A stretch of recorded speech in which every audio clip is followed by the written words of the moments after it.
Kutokana na mchango na umuhimu wa mahakama katika ustawi na maendeleo ya taifa letu, ndio maana heshima, mamlaka na uhuru wa mahakama vimehifadhiwa na kulindwa katika ibara ya 30 ibara ndogo D ya Katiba.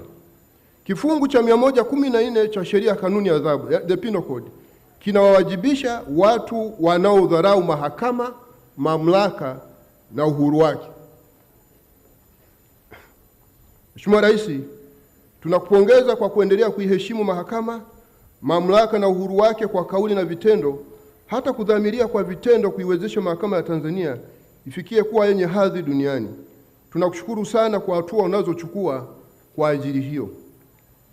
Mheshimiwa Rais, ili mahakama iweze kutekeleza jukumu lake la kikatiba na hivyo kuchangia katika ustawi wa wananchi, huduma zetu za mahakama lazima ziwepo nchini kote, kuanzia angalau ngazi ya kata hata ngazi ya taifa. Tunaipongeza serikali kwa hatua za ujenzi wa mahakama za ngazi zote nchini. Hatua hii inachochea kuongeza na kukuza mchango wa mahakama katika ustawi na maendeleo ya taifa, kwa kuwa wananchi wenye migogoro wanaifikia mahakama kwa ukaribu, na wanaokiuka katiba na sheria kuwajibishwa mapema kwa mujibu wa ibara ya 26 ya Katiba.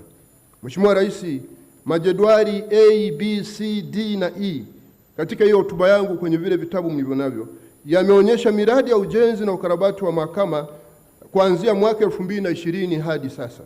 Na hivi karibuni tarehe 13 Januari mwaka 2026 ulielekeza kwamba serikali itaanza kutenga fedha katika bajeti kwa ajili ya ujenzi wa mahakama za mwanzo katika kila kata ambako hakuna huduma za mahakama hiyo, na kwamba mradi huo wa ujenzi wa mahakama za mwanzo utatekelezwa kwa namna ambayo miradi ya ujenzi wa shule za msingi na sekondari, zahanati na vituo vya afya na hospitali ilivyotekelezwa kwa mafanikio makubwa na TAMISEMI. Tunakupongeza kwa mafanikio hayo makubwa katika sekta ya elimu, afya na maji. Kwa hiyo TAMISEMI ndio wapo katika nafasi nzuri zaidi ya utekelezaji wa mradi huu kuliko mahakama. Mahakama itashirikiana na TAMISEMI kwa kuwapatia ramani ya majengo ya mahakama na nyumba za mahakimu katika mahakama hizo za mwanzo. Tungependa sana mahakama zinapoanzishwa ziwepo nyumba za mahakimu kwa ajili ya hadhi na heshima yao, lakini zaidi pia kwa ajili ya usalama wao. Mheshimiwa Rais, kimsingi TAMISEMI ndio wanaowajibika kutekeleza mradi huu, kwa sababu kwa mujibu wa ibara ya 146 ibara ndogo ya pili B ya Katiba, serikali za mitaa wanalo jukumu la kuhakikisha utekelezaji wa sheria na ulinzi wa wananchi katika maeneo yao, yaani kuimarisha utawala wa sheria katika serikali za mitaa. Kwa sababu hiyo, huduma za mahakama zinahitajika katika maeneo hayo kwa mujibu wa ibara 26 ibara ndogo ya Katiba. Mheshimiwa Rais, jedwali G linaonyesha majengo yanayokarabatiwa ambayo yalikuwa mahakama kuu. Majengo hayo yanakusudiwa kuwa vituo jumuishi vya utoaji haki kwa mashauri ya mirathi, ndoa na talaka, kama ilivyo kwenye kituo jumuishi cha utoaji haki Temeke. Uzoefu wa kituo jumuishi cha utoaji haki Temeke ambao umeleta ufanisi mkubwa katika kushughulikia mashauri ya aina hiyo umetusukuma kuanzisha vituo kama hicho kwa baadhi ya mikoa au kanda za mahakama.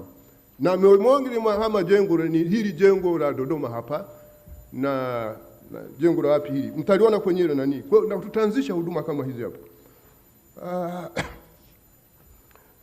Mheshimiwa Rais,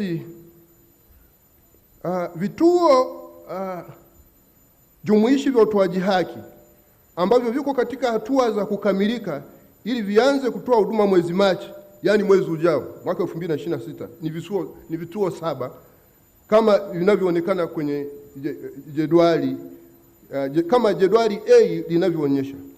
Jedwali hilo pia linataja vituo vingine jumuishi vya utoaji haki ambavyo tayari vimekamilika na vinatoa huduma. Vituo jumuishi vya haki ambavyo viko katika hatua ya kukamilika ili vianze kutoa huduma mwezi Machi mwaka 2026 ni Njombe, Katavi, Singida, Pemba, Songwe, Lindi na Songea. Mheshimiwa Rais, katika kuimarisha usimamizi wa utoaji haki kuanzia tarehe 15 Juni mwaka 2025 hadi tarehe 15 Disemba 2026 tumetunga jumla ya kanuni, yani rules 11. Kanuni hizo ni pamoja na kanuni za usimamizi wa mirathi, That is the Primary Courts Administration of Justice Amendment Rules, GA number 428 of 2025. And the Probate Amendment Rules 2025, that is GA number 429 of 2025. The instrument of determination of judges to serve in the Corruption and Economic Crimes Division of the High Court of the United Republic. Taarifa ya kawaida ya namba 9330/2025. Kanuni za ulinzi wa mashahidi, and then the adjudication and application of laws, constitutional petition practice and the procedures. The adjudication and application of laws, panel constitutional rules, that is J number 541 of 2025.